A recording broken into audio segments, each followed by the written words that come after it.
You're listening to WTIM, your information station. It's time now for your expanded local news.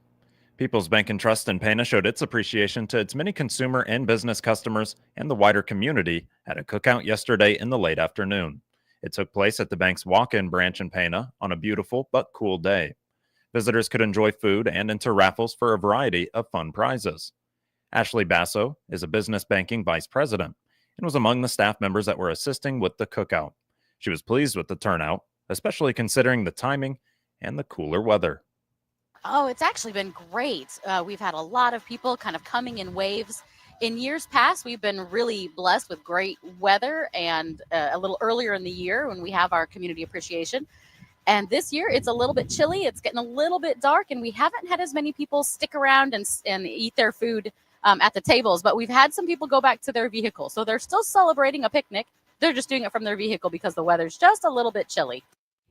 Jennifer Mathis is a consumer banker with People's Bank and Trust and was one of the food servers. The cookout has been a tradition for more years than she has spent with the bank. However, the goal throughout has been, as the name suggests, to show their appreciation for the small but tight community around them. Yes, and I mean, I think it kind of started off as a customer appreciation, and really we're kind of a community bank, so we're more geared towards the community, and we now call it the Community Appreciation Cookout. And yeah, it's been going on for at least over 20 years to my knowledge. Now I've been with the bank for 15 years, and I've done it every year for at least the 15 years, so I know it's been going on for quite some time. More information on People's Bank and Trust is available at bankpbt.com. Genuine Country 94.3 WMKR broadcasts live from the People's Bank and Trust Community Appreciation Cookout in Pana on Wednesday afternoon.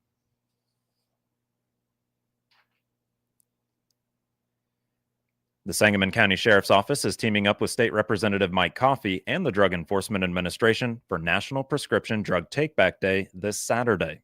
From 10 a.m. to noon, residents can safely drop off unused or expired medications at the KC Hall on Meadowbrook Road in Springfield.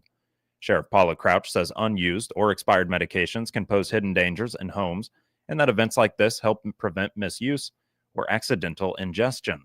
She adds that she's proud to partner with Representative Coffey and the DEA to make it easier for Sangamon County residents to safely clear out those medicine cabinets. The Take Back Day program has been running for more than a decade now, giving people a free and anonymous way to dispose of old or unwanted prescriptions. Since it began, nearly 10,000 tons of medications have been collected from across the country. Collection sites will not accept syringes, sharps, or illegal drugs. Liquid medication should be sealed tightly in their original containers. And for more information or to find other drop-off locations, visit deatakeback.com.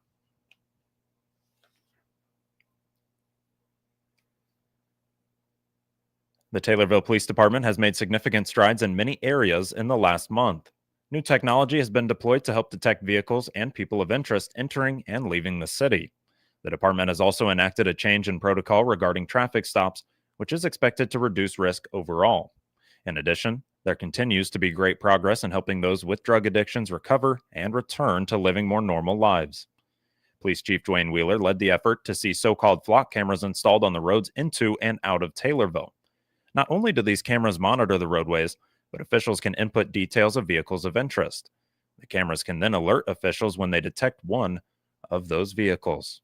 Yeah, so we have a total of 8 cameras, and basically the city is secured with these cameras, so we know people that are coming in and out. It's the best investigative tool that we do have. If someone commits a crime, they get a plate number. We'll know which way they went out of town, and we can alert the following agencies to look for the vehicle.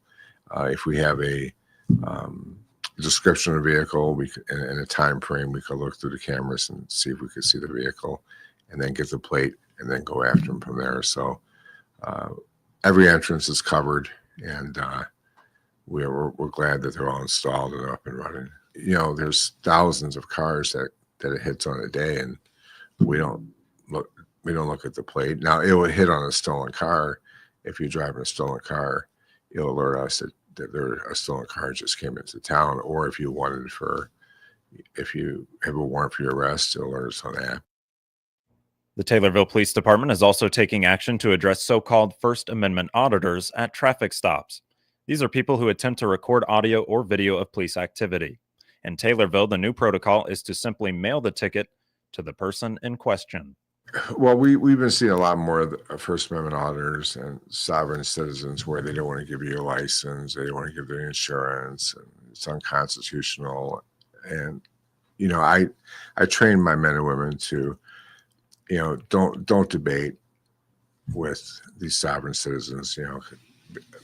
One reason is what they want you to do is they want you to, if they don't want to get out of the car or give you a license, technically you can arrest them. But to arrest them, you have to get them out of the car. And to get them out of the car, you have to break a window and pull them out and handcuff them. And if you just wait, if you know who this person is because our computers are well equipped. I mean, our squad cars are well equipped, and you can go into the system and get their driver's license image.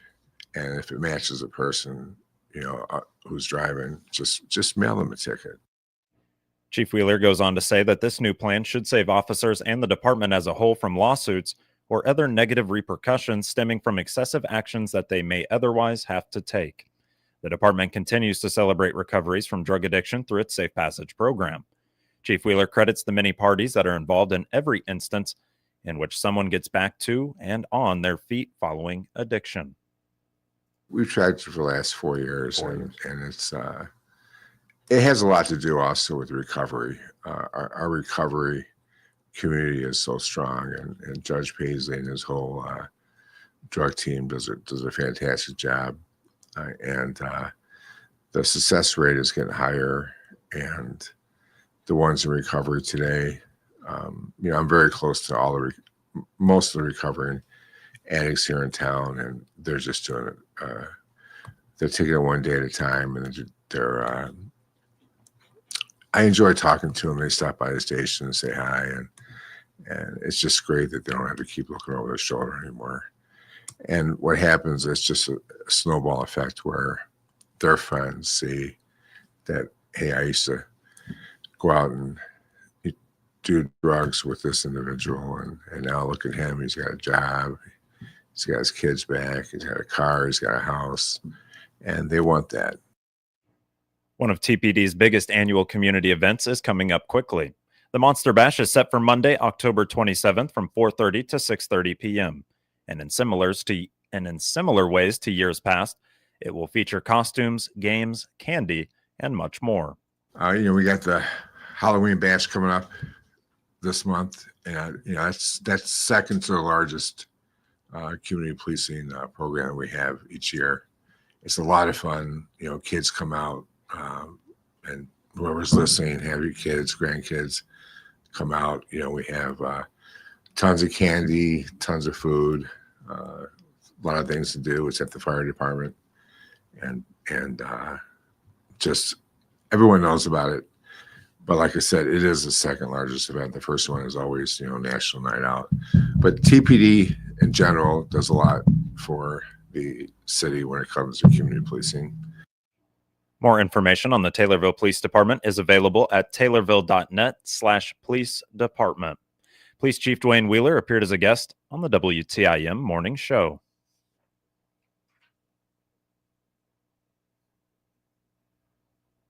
The University of Illinois Extension is gearing up for their annual Taste of the Extension. It's set for Friday, October 24th from 4:30 to 7 p.m. at their offices at 1120 North Webster. The event will showcase the Extension's many services and involvements, including the Master Gardeners. The Master Gardeners will have a number of classes going on that evening, and as with many other such activities, attendees will get to take home what they create. The Master Gardeners will conduct 3 classes at the Taste of the Extension. The first is called Pumpkin Pumpkin, What is That Pumpkin? Gwen Podesky and Kathy Knope are among the Master Gardeners, and they say this activity is geared towards kids, but people of all ages can gain plenty from it. But we'll have 10 sorts of pumpkins that Linda Smith, one of our Master Gardeners, is going to be providing, and a list of what they are, and you get to play mix and match and see which ones are what. Mm-hmm. So they'll have different they have different names. Of course, pumpkins are kind of like many, many other plants. They've got lots of different varieties. And, if you look at any pumpkin farm or display, you will see a variety in all kinds of colors. Everything from stark white to almost black. So, and everything in between. So you've sometimes got like something that's a soft pink, and sometimes the skin is bumped or mottled or striped. So you're just going to get a chance to kind of look at what's out there and try to put your brain power to the test and see if you know which one is what. And for those who get a hold of a pumpkin and want to decorate it for the season, the Master Gardeners have a class for that too. Attendees will be using dried flowers and other components as decorations. No, so we've also got there's 20 spots, and it's first come, first serve. We're not actually taking registrations for that, but you can come, and Stacy Shanks of Locust Creek Flower Farm and Karen Cherry, a former Master Gardener, are going to be showing you how to spruce up those little pumpkins for fall with dried flowers and other fall floral accents, I guess. Yeah. So, and they'll be very, very, Stacy is just a genius, and she's got a huge flower farm out in Millersville. So I think people will enjoy that, and they will have, I think it's at least 3 or 4 different types of pumpkins they can choose. So if they want to try to decorate one of the gray ones or one of the white ones or an orange, traditional orange with this. So, and then they get to take that home. Yes. And the Master Gardeners are absorbing the cost of that. So that is going to not cost you anything. And away from pumpkins, there will also be a seminar on herbs. The course is called Herbal Experience, and it will explore herbs for culinary, decorative, and aromatic uses. And so we haven't quite got this down pat yet, but we're going to be sharing live examples of about, how many herbs did we say? 15? 20 herbs. So they'll get to sort of see, what do these smell like, or what do they, and then kind of figure out, what do you use these for? I mean, there are a variety of culinary herbs, of course. So we think like basil and oregano and all sage, that stuff, sage and those thyme things, and all that. That's a good. But then there are also more like herbs that are used in bath salts and things like lavender and some of those. So there's just going to be a good time had by all, and a chance to kind of experience. We'll be talking a little bit too about best ways to use herbs, best ways to store them. So it's a full herb experience. Right. More information on the University of Illinois Extension and Taste of the Extension is available at extension.illinois.edu. Gwen Podesky and Kathy Knope appeared as guests on the WTIM Morning Show. This will conclude the first portion of your expanded local news, and it's brought to you by First National Bank of Taylorville. The holidays will be here before you know it, and you always need more money to take care of all the gifts Santa is giving. Mackenzie Vaudry here, Universal Banker at First National Bank in Taylorville. We have several loan products from our home equity line of credit to consumer loans and even a Christmas club account to take care of Santa next year. Stop by and visit with me, Mackenzie, for the money you need this holiday season. First National Bank in Taylorville, first every time for 70 years, member FDIC, equal housing lender. Taylorville Memorial Hospital was looking to reach local senior citizens in the interest of their health, and an event next week will help them do exactly that. Matter of fact, together with the Christian County YMCA, they hosted the second annual Senior Day Out. It was scheduled for Tuesday, October 21st from 10 a.m. to 2 p.m. at the Y. Seniors and their caregivers were able to attend. TMH provided free health screenings, along with exhibits, lunch, games, and prizes. Jay Bollinger, Community Health Coordinator with Taylorville Memorial Hospital, helped organize Senior Day Out. He said that other healthcare providers will be on hand to give screenings for a variety of conditions that seniors may face. So we're going to have blood pressure readings, bone density screenings, just a wide variety of different screenings available. I know our regional cancer center from Springfield is going to be coming as well. to provide some skin cancer screenings as well. I know with it being October, SIU is going to be coming as well, and their cancer center to provide some breast cancer information as well. So again, I think, and I've said this multiple times, these events are very important for communities with rural communities like Christian County, where individuals can come in and it's a one-stop shop. There was 28 vendors that were on hand, and they provided information on a variety of topics that are important to seniors, from Medicare to hospice. Yeah, I mean, we're going to have, again, a wide variety of different vendors available, from Molina Healthcare to Transitions Hospice, Synergy Home Care, AgeLink, Christian County Health Department, just a wide variety of different vendors. And all of those provide valuable resources to our senior populations. So I would encourage anyone that might have questions regarding any type of topic regarding senior care or just seniors in general to come out and take advantage of this event. They can ask Medicare questions. They can ask, we're going to have vendors there from hospice and different, just a wide variety of different organizations, to where even if you're a caregiver and you're caring for someone, and you have questions about hospice or in-home healthcare or anything like that, just come. All of that information will be available through the vendors that we have. Bollinger said that the event is part of a larger mission of encouraging senior citizens to look after their health and to take the necessary steps to do so.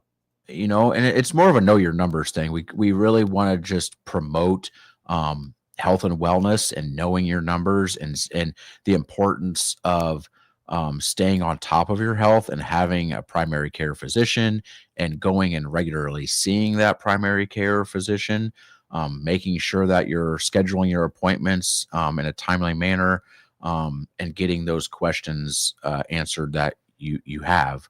I think, you know, our partnership with the Y, I've said this multiple times, you know, the hospital and the YMCA have very like-minded missions. And so I'm very grateful for Bruce and the staff at the Y.